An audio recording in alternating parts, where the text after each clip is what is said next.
겨울바람이 장례식장을 휘돌며 차갑게 스며들었다. 향 냄새가 공기를 가득 채우고 검은 옷을 입은 조문객들은 무거운 발걸음을 옮겼다.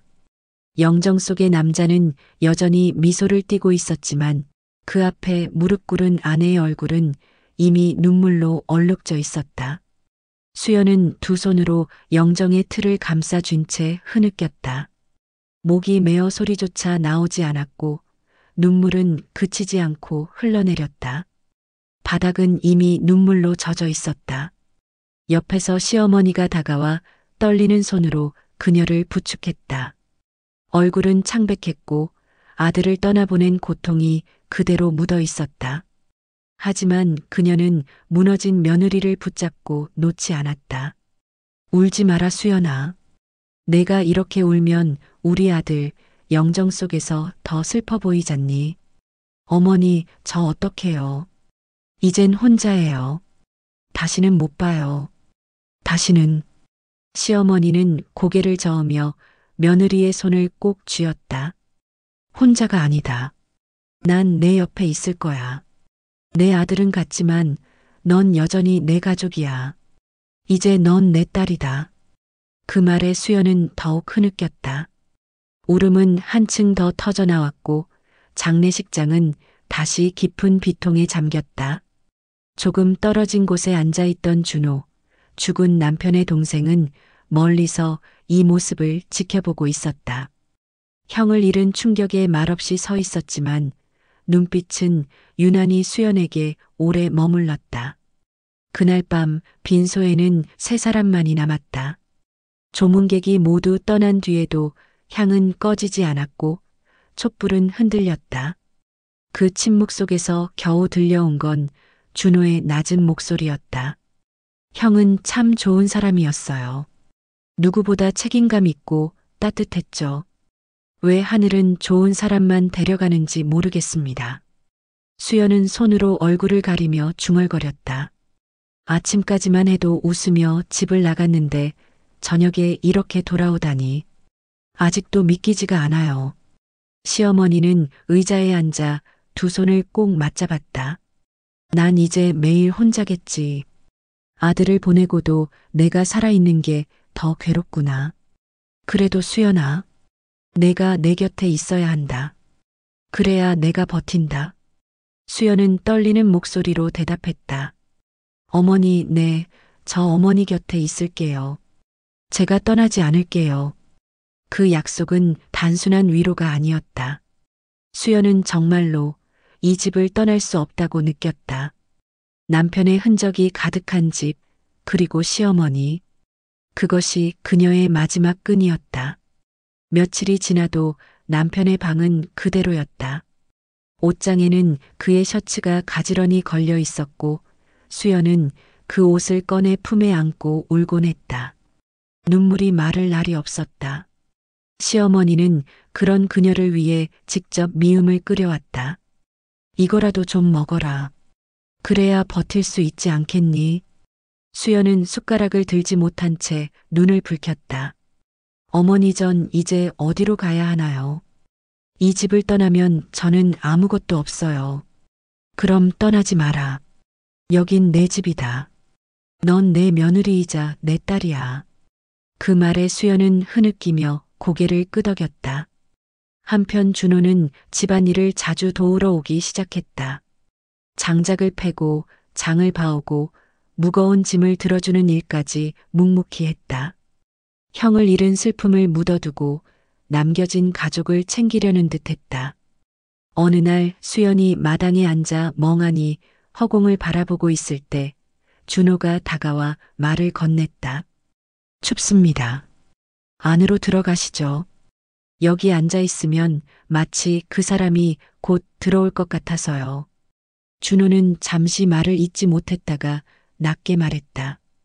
힘들면 그냥 말씀하세요. 제가 도울 수 있는 건 뭐든 하겠습니다.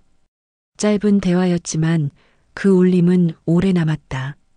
겨울은 길었고 눈보라는 자주 내렸다. 하지만 세 사람은 같은 지붕 아래서 서로에게 기대며 버텼다. 남편을 잃은 아내, 아들을 잃은 어머니, 형을 잃은 동생.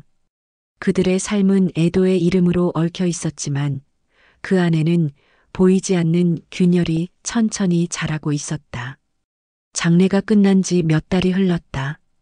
하지만 수연의 방은 여전히 겨울에 머물러 있었다.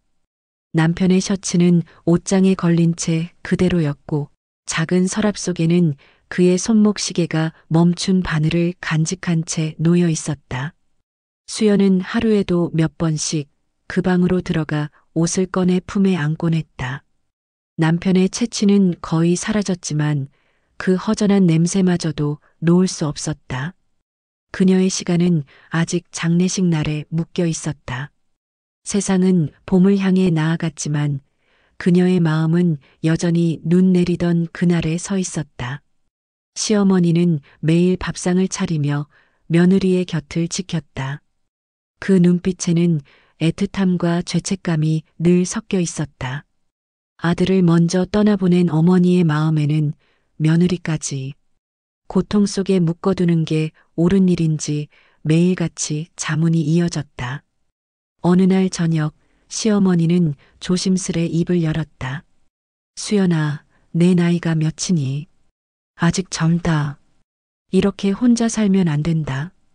수연은 숟가락을 내려놓고 고개를 저었다. 전 괜찮아요, 어머니. 그냥 이렇게 사는 게 편해요. 아니다. 내가 괜찮지 않다는 거 내가 제일 잘 안다. 밤마다 내 방에서 울음 들린다. 언제까지 그러고 살 거니? 그 말에는 단호함이 담겨 있었지만 사실은 깊은 미안함이었다. 아들을 잃은 슬픔만으로도 벅찬데 며느리의 청춘마저 잡아두는 게 과연 옳을까? 며칠 뒤 수연은 장을 보고 돌아오는 길에 마을 사람들의 뒷말을 들었다. 저 집 며느리 아직 젊은데 언제까지 저러고 살까? 그러게 말이야. 벌써 1년 넘었잖아. 재혼이라도 해야 하는 거 아니야? 수연은 발걸음을 멈췄다. 가슴이 서늘하게 얼어붙었다. 남들이 보기에도 이제는 이상하게 보이는 것일까? 그날 밤 그녀는 시어머니 앞에서 눈물을 쏟으며 말했다. 사람들이 그러더군요. 제가 이제 새 살림 차려야 한다고. 근데 저는 아직 준비가 안 됐어요. 그 사람 물건 하나도 못 버렸는데 어떻게 다른 사람 옆에 설 수 있겠어요? 시어머니는 며느리의 손을 꼭 잡았다. 그건 내 잘못이 아니다. 하지만 내 인생은 길다. 나만 붙잡고 살면 내가 더 무너진다. 내가 널 붙잡고 있는 게 죄 같아. 시어머니의 눈빛에는 며느리를 향한 애정과 동시에 자신을 향한 증오가 섞여 있었다. 며칠 후 집안 살림이 점점 빠듯해졌다. 시어머니는 무겁게 입을 열었다. 살림이 예전 같지 않다. 혼자 꾸리기 벅차다. 내가 다시 가정을 만들면 나도 마음이 놓인다. 수연은 눈시울이 붉어졌다. 어머니, 그럼 제가 어머니 곁을 떠나야 한다는 거예요? 떠난다 해도 넌 내 딸이다. 내 행복을 위해서라면 난 널 붙잡지 않을 거다. 그 순간 옆방에서 장작을 패던 준호가 문 앞에 서 있었다. 손에 나뭇가루가 묻은 채 멈춰선 눈빛이 떨렸다. 형수님, 형이 살아 있었다면 뭐라고 했을까요? 분명히 형은 원했을 겁니다. 누나가 다시 웃는 걸, 혼자 울면서 살지 않는 걸. 수연은 그 말을 듣는 순간 가슴이 무너져 내렸다. 준호의 목소리는 형의 것과 닮아 있었고 그것이 더 큰 죄책감처럼 밀려왔다.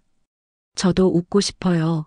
근데 그 사람 방에 들어가면 아직도 숨결이 남아있는 것 같아요. 그걸 두고 어떻게 다른 사람 품에 안기나요? 방 안은 잠시 침묵에 잠겼다. 시어머니가 끝내 무릎을 꿇었다. 수연아, 나 좀 봐라. 내가 이 말 꺼내는 게 얼마나 힘든지 아니. 내가 내 옆에서 울다 늙어가는 거, 그게 더 잔인하다. 제발 다시 시작해라. 그게 내가 살아남는 길이다. 수연은 손으로 얼굴을 감쌌다. 목이 터져라 울부짖으며 말했다. 저도 다시 시작하고 싶어요. 근데 마음이 발목을 잡아요. 그 사람 방에서 발이 떨어지질 않아요. 시어머니는 흐느끼며 수연을 끌어안았다. 준호는 그 모습을 바라보다 고개를 떨구었다. 그의 손에는 여전히 장작이 쥐어져 있었지만 손끝은 하얗게 질릴 만큼 세게 움켜쥐고 있었다. 한참이 흐른 뒤 수연은 흐느낌 속에서 낮게 말했다. 알겠습니다. 어머니 말씀대로 다시 가정을 꾸려볼게요. 그 목소리는 힘이 없었지만 결심의 무게가 담겨 있었다. 시어머니는 눈물 섞인 웃음을 지으며 며느리의 손을 꼭 잡았다. 그래, 잘했다. 고맙다. 내가 이제야 숨을 쉴 수 있겠다. 그날 밤 세 사람은 각자 다른 눈물을 흘렸다. 시어머니는 안도와 미안함의 눈물을, 수연은 체념과 두려움의 눈물을, 준호는 설명할 수 없는 감정의 눈물을. 그리고 그 눈물들은 훗날 더욱 깊은 그림자를 예고하고 있었다. 출산의 고통이 지나간 뒤 수연은 병실 침대에 누워 아이를 품에 안았다. 아기의 입술은 분홍빛으로 작은 숨을 내쉬고 주먹은 꼭 쥔 채 꿈틀거렸다. 간호사가 미소 지으며 말했다. 산모와 아기 모두 건강합니다. 아주 튼튼하게 태어났네요. 새 남편은 긴장된 얼굴로 아이를 들여다보았다. 정말 작다 그런데도 이렇게 살아 숨쉬고 있다니. 수연은 지친 얼굴로 겨우 웃음을 지었다. 그래요. 살아있다는 게 그냥 고마워요. 그 순간만큼은 평범했다. 누구 닮았다, 닮지 않았다 말하는 이는 없었다. 신생아의 얼굴은 아직 희미했고 오직 새로운 생명이라는 사실이 전부였다. 며칠 뒤 아기는 집으로 돌아왔다. 울음과 젖, 잠으로 하루가 채워졌다. 집안은 분주하면서도 따뜻한 기운이 돌았다. 그날 저녁 전 시어머니가 들렀다. 아이를 조심스레 안아보며 눈시울이 젖었지만 말은 담담했다. 아이고, 건강하게 잘 태어났네. 수연아, 너도 고생 많았다. 그 순간까지는 특별한 일은 없었다. 단지 아이가 태어났다는 평범한 축복이었을 뿐이다. 그러나 시간이 흐르면서 상황은 달라졌다. 아기가 돌 무렵 처음 크게 웃었을 때였다. 눈꼬리가 치켜 올라가고 입술이 기묘하게 올라가는 모습은 낯설 만큼 선명했다. 그 광경을 본 시어머니가 잠시 멈춰서더니 고개를 갸웃거렸다. 이상하네. 왜요? 수연이 조심스레 물었다. 애가 내 아들 같아. 내 남편이었던 그 사람. 웃는 모습이 꼭 그렇다. 목소리에는 기쁨이 아닌 당혹스러움이 묻어 있었다. 그 한마디가 수연의 가슴을 철렁 내려앉게 했다. 새 남편은 억지 웃음을 지으며 말했다. 아이 얼굴은 금방 변한다잖아요. 괜한 착각이에요. 그러나 그의 웃음은 떨렸고 시선은 불안하게 흔들렸다. 같은 아기를 두고도 세 사람은 전혀 다른 감정을 품었다. 남편은 불안했고 시어머니는 이상함을 느꼈고 수연은 죄책감에 갇혔다. 시간이 흐를수록 닮음은 더 분명해졌다. 울음을 터뜨릴 때 치켜드는 눈매, 웃을 때 입술이 비트는 모양, 손가락을 쥐는 버릇까지 살아생전 남편의 모습이 고스란히 되살아났다. 시어머니는 아이를 볼 때마다 중얼거렸다. 참 묘하다. 볼수록 내 아들 같아. 죽은 사람을 이렇게 닮을 수도 있나. 수연은 그 말을 들을 때마다 가슴이 조여왔다. 이제는 단순한 착각이라 부정할 수 없었다. 소문은 이웃들 사이에서도 퍼져나갔다. 죽은 큰아들이랑 꼭 판박이라더라. 다른 집 아이인데 왜 그렇게 닮았대? 그 말은 결국 새 남편의 귀에 들어왔다. 어느 날 술에 취한 그는 수연을 똑바로 보며 물었다. 사람들이 뭐라 하는지 다 들었어요. 헛소리라고 말해요. 그냥 헛소리예요. 사람들이 괜한 말하는 거예요. 아니야. 난 알아. 아이를 보면 내가 아닌 다른 사람을 보는 것 같아. 내 자식 같지 않아. 수연은 눈물이 맺혔지만 말은 나오지 않았다. 남편의 불안은 질투로, 질투는 의심으로 바뀌어 갔다. 그 의심은 집안을 조여오는 올가미처럼 서서히 목을 조였다. 며칠 후 준호가 집을 찾았다. 장작을 내려놓고 돌아서는 순간 그의 시선이 아기에 멈췄다. 작은 얼굴을 오래 바라보던 준호의 표정이 굳었다. 참 신기하네요. 수연은 불안한 마음으로 그를 바라봤다. 왜요? 준호는 시선을 떼지 못한 채 낮게 중얼거렸다. 형이 떠오릅니다. 저 웃는 눈매가. 방안은 순식간에 얼어붙었다. 수연은 대답 대신 아이를 꼭 안았다. 그 짧은 한마디가 공기를 무겁게 짓눌렀다. 아무도 더 말을 잇지 않았지만 수연과 준호 사이에는 설명할 수 없는 긴장이 흐르고 있었다. 그날 밤 수연은 아이를 품에 안고 창가에 섰다. 달빛이 어린 얼굴 위로 비쳤다. 당신인가요? 날 떠나지 못해 이 아이로 돌아온 건가요? 그러나 그 속삭임은 어디에도 닿지 않았다. 그것은 수연의 죄책감이 빚어낸 환영일 뿐이었다. 하지만 그 환영은 이미 집안을 흔드는 불씨가 되고 있었다. 2해가 지나면서 아이는 또렷한 얼굴과 버릇을 갖추기 시작했다. 사람들은 더 이상 우연이라 말하지 않았다. 집안에도 바깥에도 모두가 아이를 두고 똑같은 얘기를 했다. 죽은 아들을 닮았다. 그러나 이번에는 단순한 닮음이 아니었다. 사건은 이미 현실이 되어가고 있었다. 남편은 최근 들어 자꾸만 아이의 얼굴을 똑바로 보지 못했다. 아이가 웃을 때마다, 눈빛을 치켜올릴 때마다 그는 속에서 끓어오르는 불안을 감출 수 없었다. 어느 날 밤 그는 술에 취해 수연을 다그쳤다. 사람들이 다 말해. 이건 이상하다고. 그런데 당신은 어떻게 그렇게 태어날 수 있어? 소문에 휘둘리지 마요. 소문? 그럼 내가 미친 거야? 매일 보고 있는데도, 내가 아닌 다른 사람 얼굴이 보이는데도. 남편의 눈빛은 점점 광기에 가까워졌다. 그리고 그 다음 날 그는 결국 행동으로 옮겼다. 아이의 작은 빗자루 같은 머리카락이 베개 위에 흩어져 있었다. 남편은 그것을 조심스레 주워 종이에 싸넣었다. 손이 떨리고 숨이 거칠었지만 그는 멈추지 않았다. 곧 알게 되겠지. 그의 중얼거림은 섬뜩하게 방안을 울렸다. 그는 몰래 친자 검사를 의뢰했다. 마음속에서는 두려움과 기대가 뒤섞였다. 만약 결과가 자신과 맞지 않는다면 그땐 모든 것이 무너질 것이다. 그러나 그는 이미 멈출 수 없었다. 며칠 후 시어머니가 집을 찾았다.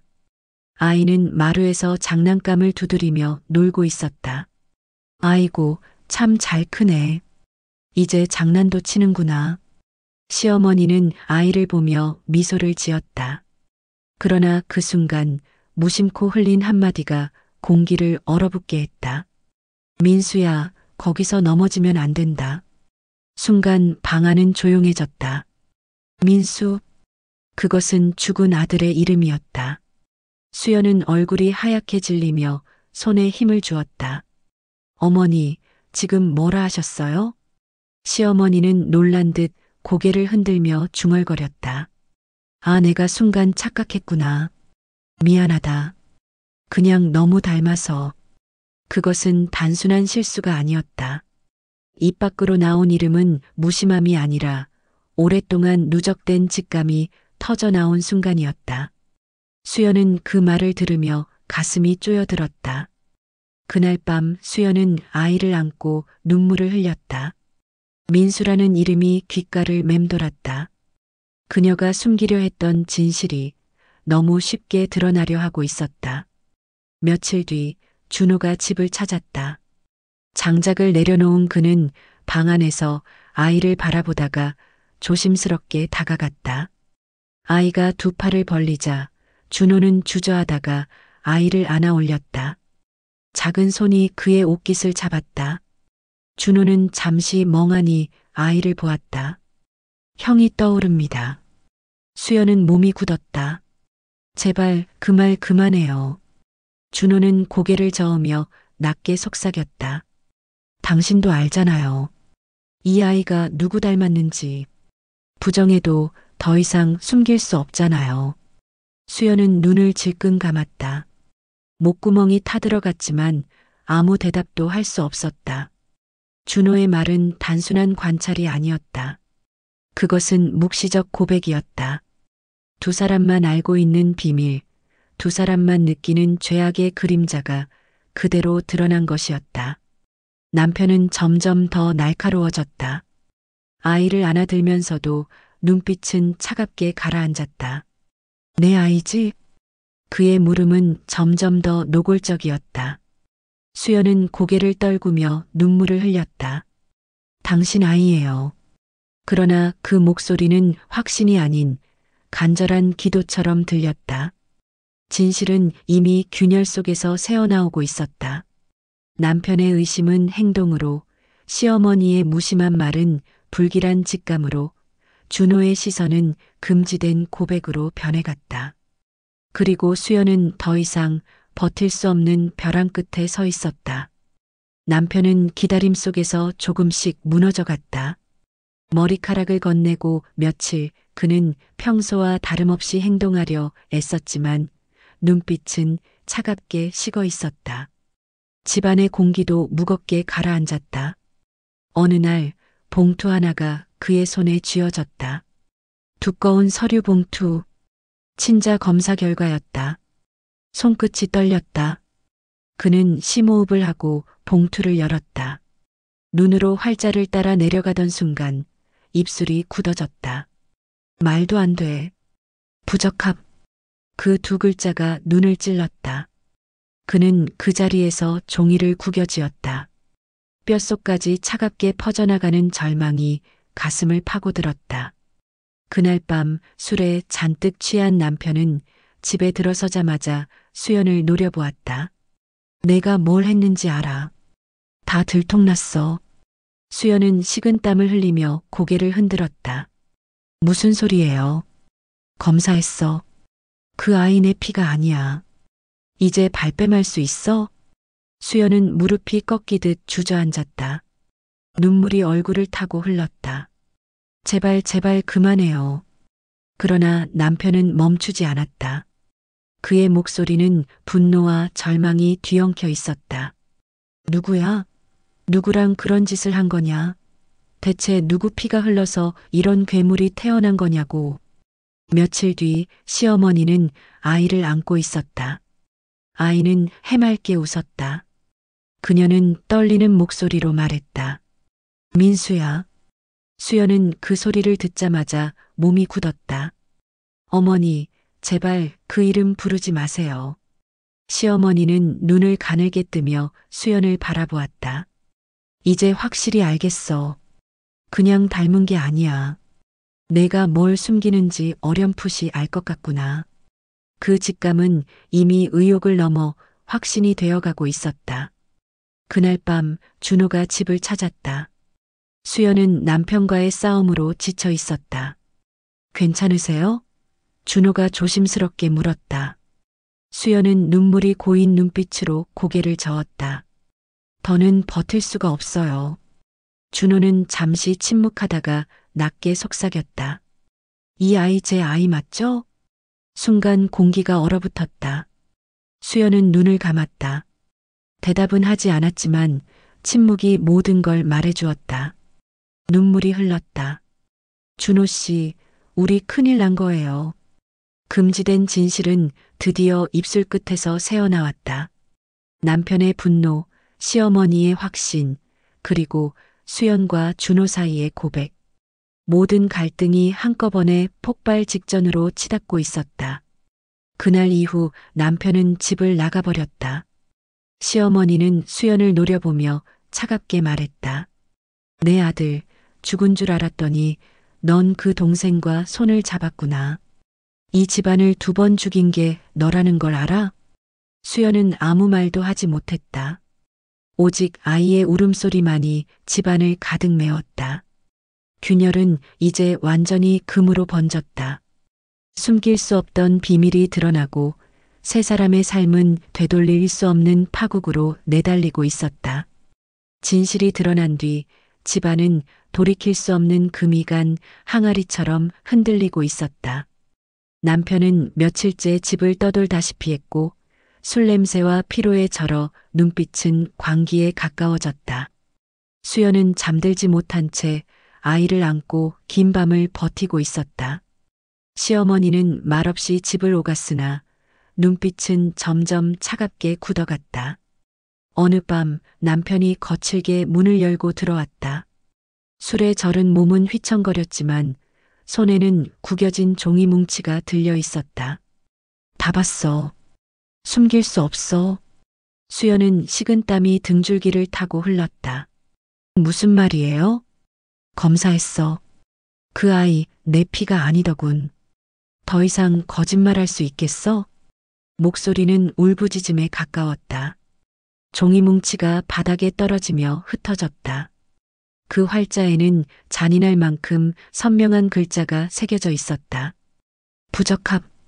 수연은 눈물이 터져 무릎을 꿇었다. 미안해요. 제발 아이만은. 그러나 남편은 그녀를 똑바로 노려보며 소리쳤다. 누구 피냐고 물었잖아.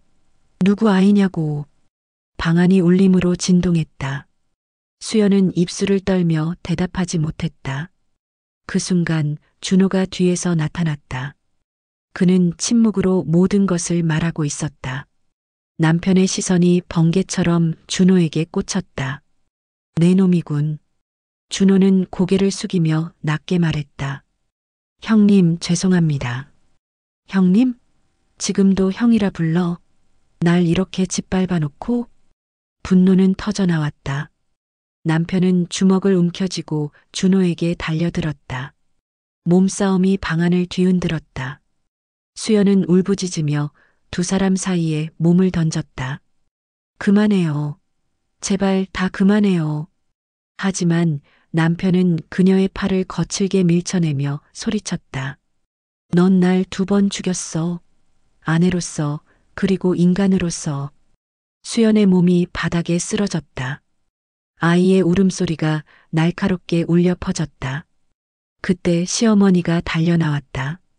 아이를 품에 안은 그녀의 손은 떨렸지만 눈빛은 강경했다. 그만해. 아이는 잘못 없어.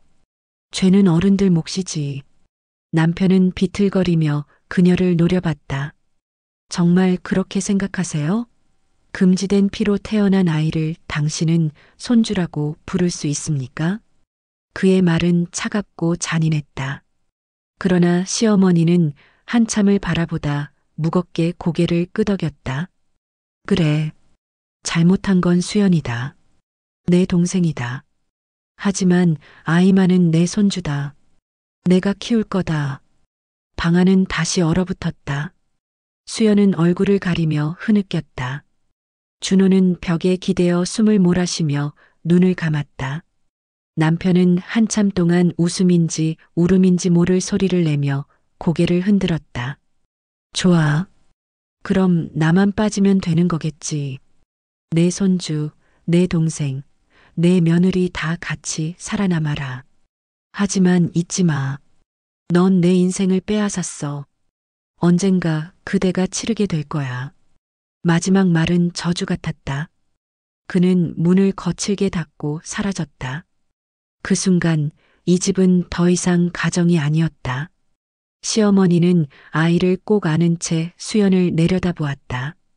수연아, 내가 우리 집안을 이렇게 만들었구나. 아이는 내가 지킬 거다. 하지만 넌 용서받지 못한다. 수연은 고개를 떨군 채 흐느꼈다. 준호는 멀리서 침묵했지만 그 침묵이야말로 가장 큰 죄의 고백 같았다. 사랑도 믿음도 사라졌다. 남은 것은 증오와 죄책감뿐이었다. 그리고 이제 이 집안은 파국을 향해 달려가고 있었다. 남편은 결국 집을 떠났다. 이혼 서류는 차갑게 남겨졌고 마지막 말은 더 차가웠다. 끝이다. 이제 넌 내 아내도 아이 엄마도 아니야. 내가 만든 죄와 함께 살아라. 그는 문을 닫고 떠났고 다시는 돌아오지 않았다. 시어머니는 한동안 아이를 꼭 안고 있었다. 눈빛은 슬픔과 분노로 뒤엉켜 있었다. 수연아, 내가 우리 집안을 이렇게 만들었구나. 아이는 내가 지킬 거다. 하지만 넌 용서받지 못한다. 그 말은 칼처럼 가슴을 찔렀다. 수연은 눈물을 흘리며 고개를 숙였다. 그러나 아이를 향한 시선을 거둘 수는 없었다. 며칠 후 수연은 결심했다. 작은 가방 하나, 아기를 안은 품 하나. 그것이 전부였다. 시어머니는 마루에 앉아 있었다. 그녀의 눈빛은 여전히 차가웠지만 이번에는 막아서지 않았다. 가겠다는 거냐?